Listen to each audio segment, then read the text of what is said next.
to Kaula Celebrity Kitchen Magic.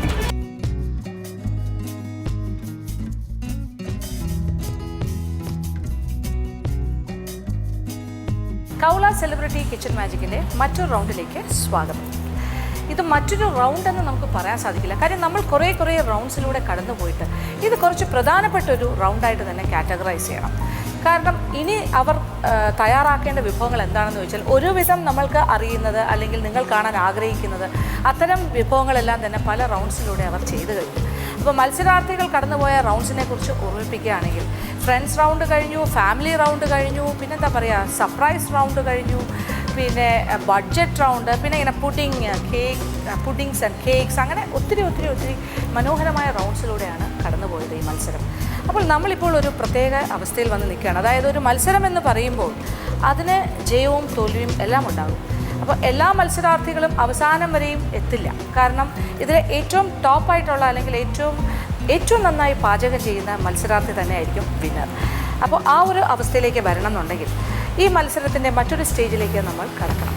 അപ്പോൾ മത്സരം ഇങ്ങനെ മുറുകിക്കൊണ്ടിരിക്കുവാണ്. അപ്പോൾ ഇതുവരെ നമ്മൾ എലിമിനേഷൻ പ്രോസസ്സിലൂടെയൊന്നും പോയിട്ടില്ല. പക്ഷേ ഇനി നമ്മൾ എലിമിനേഷനെല്ലാം കാണേണ്ട കാഴ്ചകൾ തന്നെയാണ്. അതുകൊണ്ട് തന്നെ ഈ റൗണ്ടിന് ഒരു പ്രത്യേകതയുണ്ട്. ഇതൊരു സെമി ഫൈനൽ റൗണ്ട് എന്ന് തന്നെ നമുക്ക് പറയാം. നമ്മളുടെ 10 മത്സരാർത്ഥികളും പരസ്പരം ശരിക്കും മത്സരിക്കാൻ പോകുന്നത് ഈ റൗണ്ടിൽ തന്നെയാണ്. വളരെ വ്യത്യസ്തമായ ടഫായിട്ടുള്ളൊരു റൗണ്ടായിരിക്കും ഇത്. അപ്പോൾ എന്തായാലും ക്വസ്റ്റ്യൻ പേപ്പർ ഒന്നും നേരത്തെ കൊടുത്തിട്ടില്ല. അവർക്ക് കുറച്ച് ഏരിയാസ് ഓഫ് വർക്ക്, അതായത് ഏതെല്ലാം ഒരു സിലബസ് പോലെ കുറച്ച് കാര്യങ്ങൾ പറഞ്ഞു കൊടുത്തിട്ടുണ്ട്. ഏതെല്ലാം ഭാഗത്തു നിന്നാണ് നോക്കിയിട്ട് വരേണ്ടത്, പഠിച്ചിട്ട് വരേണ്ടത്, അതിൽ നിന്നും ഒരു പ്രധാനപ്പെട്ട ചോദ്യമായിരിക്കും അവർക്കായിട്ട് കൊടുക്കുന്നത്.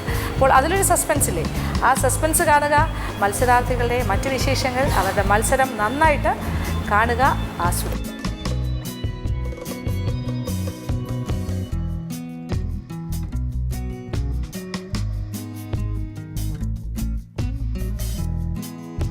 Welcome back to Kaula celebrity kitchen magic. ഇത് വളരെ ഇമ്പോർട്ടൻറ്റ് റൗണ്ട് അല്ലേ കൃഷ്ണ? സെമി ഫൈനൽസ് അല്ലേ ചേച്ചി? ഇതുവരെയുള്ള റൗണ്ട് പോലെ അല്ല. നിങ്ങളുടെ കൂട്ടത്തിൽ ശരിക്കും ഇതുവരെ നിങ്ങൾക്ക് ആരെയും തന്നെ എലിമിനേറ്റ് ചെയ്തിട്ടില്ല എന്നുള്ളതാണ് സത്യാവസ്ഥ. വേറെ പല കാരണങ്ങൾ കൊണ്ട് ആൾക്കാർ ഇതിൽ നിന്നും പുറത്തു പോയെങ്കിലും എലിമിനേഷൻ ആസ് നിങ്ങളുടെ ഈ എന്താ പറയുക കുക്കിംഗ് സ്കിൽസിൻ്റെ ബേസിസിൽ നമ്മൾ ചെയ്തിട്ടില്ല. നിങ്ങളെല്ലാവരെയും സെലിബ്രിറ്റീസ് എന്നുള്ള നിലയ്ക്ക് തന്നെ ഞങ്ങളിങ്ങനെ മുന്നോട്ട് അല്ലേ കൊണ്ടുപോയിക്കൊണ്ടിരിക്കുകയാണ്. ആരെയും ഹേർട്ട് ചെയ്യേണ്ട, ആരുടെ ഈഗോയും ടച്ച് ചെയ്യേണ്ട എന്നുള്ളൊരു ആഗ്രഹം കൊണ്ട്. പക്ഷേ അൾട്ടിമേറ്റ്ലി ഇതൊരു മത്സരമാണ് എന്ത് പറഞ്ഞാലും. അപ്പോൾ കണ്ടുകൊണ്ടിരിക്കുന്ന പ്രേക്ഷകർക്കും അറിയാനൊരു ആകാംക്ഷ ഉണ്ടാവും അല്ലേ, ഇതിൽ ആർക്കായിരിക്കും ഫസ്റ്റ്, സെക്കൻഡ്, തേർഡ്, അങ്ങനെ ആരൊക്കെയായിരിക്കും ഫൈനൽസിലേക്ക് വരിക, അങ്ങനെയൊക്കെയുള്ള കുറേ കാര്യങ്ങൾ. അപ്പോൾ എന്തായാലും കോമ്പറ്റീഷൻ, അപ്പോൾ കോമ്പറ്റീഷൻ്റെ ഒരു സ്പിരിറ്റ് എപ്പോഴും ഉണ്ടാകണം അവസാന സ്റ്റേജിലെങ്കിലും. ഇതുവരെയുള്ള കാര്യങ്ങളെല്ലാം ഇവാലുവേറ്റ് ചെയ്ത് കഴിഞ്ഞിട്ട് അതിൻ്റെ കൂടെ ഇന്നത്തെ റൗണ്ടിൻ്റെ മാർക്കും വളരെ പ്രധാനമാണ്. അതുകൊണ്ട് നമുക്കിതിനെ സെമി ഫൈനൽ തന്നെ കാറ്റഗറൈസ്. സാധാരണഗതിയിൽ സെമി ഫൈനൽ എന്ന് പറഞ്ഞാൽ ഒരു സെലക്ഷൻ കഴിഞ്ഞിട്ടാണ് സെമി ഫൈനലിലേക്ക് വരുന്നത്. പക്ഷേ ഇതിപ്പോൾ എല്ലാ കണ്ടസ്റ്റൻസും സെമി ഫൈനലിലേക്ക് കയറി കഴിഞ്ഞു. ഇതിൽ നിന്നും ഡയറക്റ്റ് ഫൈനൽസിലേക്കുള്ള യാത്രയാണ്. പിക്ക് ചെയ്യുമായിരിക്കും, എന്നിട്ട് ഇതിന് ശരിക്കും കറക്റ്റായിട്ടുള്ള കുറച്ച് ആൾക്കാരെ എടുത്തിട്ട് ഫൈനൽസിലേക്ക് കൊണ്ടുപോകും. ബാക്കി ആൾക്കാർ ഇതിൽ നിന്നും പിന്മാറും. അങ്ങനെയാണ് നമ്മളുടെ ജീവിതം. ഒരു എന്താ പറയുക മിസ് വേൾഡിൻ്റെയൊക്കെ സെലക്ഷൻ പോലെയാണ്, മിസ് യൂണിവേഴ്സ് ഒരു ബ്യൂട്ടി കോൺടെസ്റ്റിനൊക്കെ അങ്ങനെയല്ലേ സാധാരണ. ആരൊക്കെയാണ് ഫൈനലിസ്റ്റുകൾ, സെമി ഫൈനലിസ്റ്റ് എന്ന് വിളിക്കുമ്പോൾ ഇങ്ങോട്ട് വരുമ്പോൾ ഒരു എക്സ്പ്രഷനിലൊക്കെ വരില്ലേ. അപ്പോൾ നിങ്ങൾക്ക് പറ്റിയ ആ ഒരു രീതിയിൽ തന്നെയാണ് നമ്മളിവിടെ ഫൈനലിസ്റ്റുകളെ സെലക്ട് ചെയ്യാൻ തീരുമാനിച്ചത്. അപ്പോൾ എലിമിനേഷൻ അല്ല അതിന് പറയുക, സെലക്ഷൻ റൗണ്ടായിട്ട് തന്നെ നമുക്ക് കണക്കാക്കാം. ഇതിൽ നിന്നും എലിജിബിൾ ആയിട്ടുള്ള അല്ലെങ്കിൽ യോഗ്യതയുള്ള അർഹരായ കുറച്ച് ആൾക്കാർ ഫൈനൽസിലേക്ക് കയറും. ഓക്കെ, ഇനി ഈ റൗണ്ട് എന്താണെന്ന് അറിയണ്ടേ?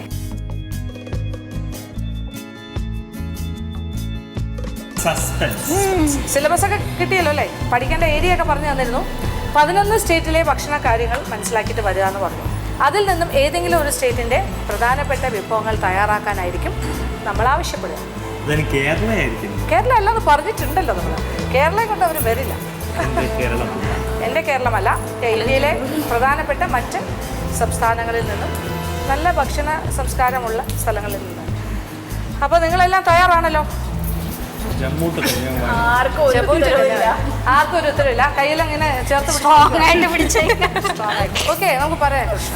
ഓക്കെ, അപ്പോൾ ഇതിൽ തന്നെ ഒരു കാര്യം കൂടി ഉണ്ട്. നിങ്ങളിപ്പോൾ 10 കണ്ടസ്റ്റൻസ്. അതിൽ ഒരു 5 പേര് ആദ്യം കുക്ക് ചെയ്യുന്ന ആൾക്കാർ, 5 പേര് എൻ്റർടൈൻമെൻറ്റ് സോണിൽ പോയി നിങ്ങളുടെ എന്താ പറയുക ഡാൻസ്, പാട്ട്, അങ്ങനെയുള്ള ഇത് കാണിക്കുകയാണ്. അപ്പോൾ അതുകൊണ്ട് തന്നെ ആദ്യത്തെ 5 പേർക്ക് ഒരു സ്റ്റേറ്റിലെയും സെക്കൻഡ് ഹാഫിൽ വരുന്ന 5 പേർക്ക് മറ്റൊരു സ്റ്റേറ്റുമായിരിക്കും നിങ്ങളുടെ സസ്പെൻസ് കീപ്പ് ചെയ്യാൻ. കാര്യം അല്ലെങ്കിൽ എല്ലാവർക്കും ഇപ്പോഴേ അങ്ങനെ പറ്റും. നിങ്ങൾ ഡാൻസ് ചെയ്യാൻ പോകുമ്പോൾ ഇങ്ങനെ ഈ ക്വസ്റ്റ്യൻ പേപ്പർ ചോർന്നു പോകില്ലേ? അതുകൊണ്ട് അത് വേണ്ട. ആദ്യത്തെ 5 ആൾക്കാർ ഒരു സംസ്ഥാനത്തിൻ്റെ വിഭവങ്ങൾ തയ്യാറാക്കുന്നു. ആ ക്വസ്റ്റ്യൻ പേപ്പർ മാത്രമേ ഇപ്പോൾ പറയുള്ളൂ. ബാക്കി 5 പേരുടെ ക്വസ്റ്റ്യൻ നിങ്ങൾ കുക്ക് ചെയ്യാൻ വരുമ്പോൾ പറയുന്നതാണ്. അപ്പോൾ ആദ്യത്തെ 5 ആൾക്കാരുടെ പേര് പറയാം. ഫസ്റ്റ് റൗണ്ടിൽ കുക്ക് ചെയ്യുന്ന ആൾക്കാർ, പാചകം ചെയ്യുന്ന ആൾക്കാർ: അഞ്ജു, യെസ്, സരിക, ടിമ്പിൾ, എന്താ പറയുക ചാരുത ആൻഡ് സംഗീത. നിങ്ങൾ 5 പേരാണ് first round. First round of എന്തായിരിക്കും നിങ്ങൾക്ക് 5 പേർക്കുള്ള വിഭവങ്ങൾ സാധാരണ നമ്മുടെ ഓരോ എപ്പിസോഡ് കഴിയുമ്പോൾ ഫസ്റ്റ് റൗണ്ട് എന്നുള്ള ആൾക്കാർക്ക് ഞാൻ ഫസ്റ്റ് റൗണ്ടിൽ കയറി. ഇപ്പൊ ഒരു എക്സ്പ്രഷൻ ഒന്നും ഇല്ല കേട്ടോ. അയ്യോ ഞാൻ ഫസ്റ്റ് റൗണ്ടിൽ കയറി ആണ്. പക്ഷെ എന്നാലും വേഗം തീർത്തിട്ട് പോവാല്ലോ. ആ സസ്പെൻസ് ലെവല് കുറയുമല്ലോ. സെക്കൻഡ് റൗണ്ടിലെ ആൾക്കാർ ആലോചിക്കും എന്താണ് ഞങ്ങളുടെ സസ്പെൻസ്. പക്ഷേ എന്തായാലും ഇതല്ല എന്നുള്ളത് അറിയുന്നതുകൊണ്ടൊരു സമാധാനമുണ്ട്. നിങ്ങൾക്ക് വേറെ ക്വസ്റ്റ്യൻ, അവർക്ക് വേറെ ക്വസ്റ്റ്യൻ പേപ്പർ. അപ്പോൾ നിങ്ങളുടെ ക്വസ്റ്റ്യൻ പേപ്പർ അറിയേണ്ടത് എന്താണെന്ന്, നിങ്ങൾക്ക് 5 പേർക്കും നിങ്ങൾ തയ്യാറാക്കേണ്ട ഒരു ലഞ്ചാണ് തയ്യാറാക്കേണ്ടത്. അതായത് ഉച്ചയ്ക്കുള്ള ഭക്ഷണം. ഇപ്പോൾ കേരളത്തിലെ ഒരു വീട്ടിലൊരു അതിഥി വന്നാൽ എങ്ങനെയാണ് നിങ്ങൾ ലഞ്ച് കൊടുക്കുന്നത് നിങ്ങൾ തന്നെ തയ്യാറാക്കി കാണിച്ചു കഴിഞ്ഞു. അതുപോലെ നിങ്ങളുടെ വീട്ടിലേക്ക് മറ്റൊരു സംസ്ഥാനത്തിൽ നിന്നും 2 വ്യക്തികൾ വരികയാണ് നിങ്ങളുടെ ഗസ്റ്റായിട്ട്. ആ 2 വ്യക്തികൾ ഞങ്ങൾ രണ്ടും തന്നെ വേറെ ആര് വരാൻ. അപ്പോൾ ഞങ്ങൾ 2 അതിഥികൾ പാവങ്ങൾ വരുന്നുണ്ട്. അപ്പോൾ ഞങ്ങൾക്ക് വേണ്ടിയിട്ട്, പക്ഷെ ഞങ്ങൾ ഈ സ്റ്റേറ്റിലെ ആൾക്കാരല്ല, സോറി, ഞങ്ങൾ വേറെ സ്റ്റേറ്റിൽ നിന്നാണ്. അപ്പോൾ ഞങ്ങളുടെ സ്റ്റേറ്റിലുള്ള ഭക്ഷണം തന്ന് ഞങ്ങളെ സർപ്രൈസ് ചെയ്യിക്കുകയാണ് നിങ്ങൾ. കേരളത്തിൽ വരുമ്പോൾ അല്ലേ, കേരളത്തിൽ വരുമ്പോഴും നിങ്ങൾ പറയുകയാണ് നിങ്ങൾ ഞങ്ങളുടെ സംസ്ഥാനത്തിൻ്റെ വിഭവങ്ങൾ തയ്യാറാക്കി വെച്ച് കഴിയുമ്പോൾ ഞങ്ങൾ അതിശയിക്കുകയാണ്. എങ്ങനെ നിങ്ങൾക്ക് മനസ്സിലായി ഇത് ഞങ്ങൾക്ക് വേണ്ടി ഇതൊക്കെ തയ്യാറാക്കാൻ? എന്ത് സന്തോഷം അല്ലേ. നിങ്ങൾ അത്രയ്ക്ക് നിങ്ങൾ അതിഥികളെ അങ്ങനെ സൽക്കരിക്കുന്ന ആൾക്കാരാണ്. അപ്പോൾ സംസ്ഥാനത്തിൻ്റെ പേര് പറയാം അല്ലേ. ഞങ്ങൾ വരാൻ പോകുന്നത് ഏത് സ്റ്റേറ്റിൽ നിന്നാണെന്നറിയോ? ഞങ്ങൾ വരുന്നത്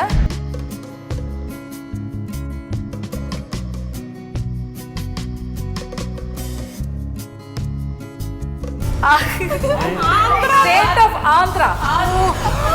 ഞങ്ങൾ ആന്ധ്രാപ്രദേശിൽ നിന്ന് വരുന്ന 2 വ്യക്തികളാണ്. ആന്ധ്ര സ്റ്റേറ്റിലെ ലഞ്ചാണ് ഞങ്ങൾക്ക് വേണ്ടത്.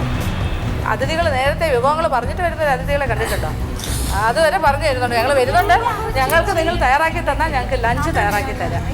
അപ്പോൾ ആന്ധ്ര സ്റ്റൈൽ ലഞ്ച് ആണ് നിങ്ങളുടെ സെമി ഫൈനൽ റൗണ്ടിൽ ആദ്യത്തെ 5 പേരും തയ്യാറാക്കുന്നത്. ബാക്കി 5 ആൾക്കാർ എൻ്റർടൈൻമെൻറ്റ് സോണിലേക്ക് പോകാം. അപ്പം നിങ്ങൾ നെക്സ്റ്റും ലഞ്ച് തന്നെ ആയിരിക്കും, പക്ഷേ അത് മറ്റൊരു സ്റ്റേറ്റ് ആയിരിക്കും.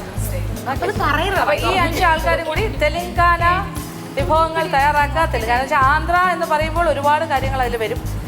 അതിൻ്റെ ഉള്ളിൽ ആന്ധ്രാപ്രദേശിനകത്ത് വരുന്ന എല്ലാ ഭാഗങ്ങളിലും പല ടൈപ്പ് ഓഫ് ഫുഡ്, പിന്നെ എന്താ പറയുക, ഒരു ഭക്ഷണ സംസ്കാരമുള്ള സ്ഥലമാണ്. നോൺ വെജ് ഉണ്ട്, വെജ് ഉണ്ട്. അവർക്ക് അവരുടേതായ ഒരു രീതിയുണ്ട്, ഉണ്ടാക്കുന്ന രീതിയുണ്ട്.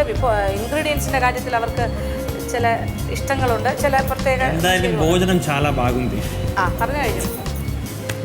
ലാംഗ്വേജും മാറി. ആന്ധ്ര ഫുഡിൻ്റെ എക്സ്പേർട്ടാണ് പുള്ളിക്കൊരു. ആന്ധ്ര അല്ലേ, you have an Andhra restaurant also, Andhra meals. അതുകൊണ്ട് നിങ്ങൾ കൃത്യമായി ആന്ധ്ര സമയം ഒരു 2 hours കൊടുക്കും. More than enough. 2 മണിക്കൂർ. ഓക്കെ, ഒരു നല്ലൊരു ലഞ്ച് തയ്യാറാക്കാനുള്ള സമയമുണ്ട്. 2 മണിക്കൂറാണ് നിങ്ങളുടെ 2 മണിക്കൂർ.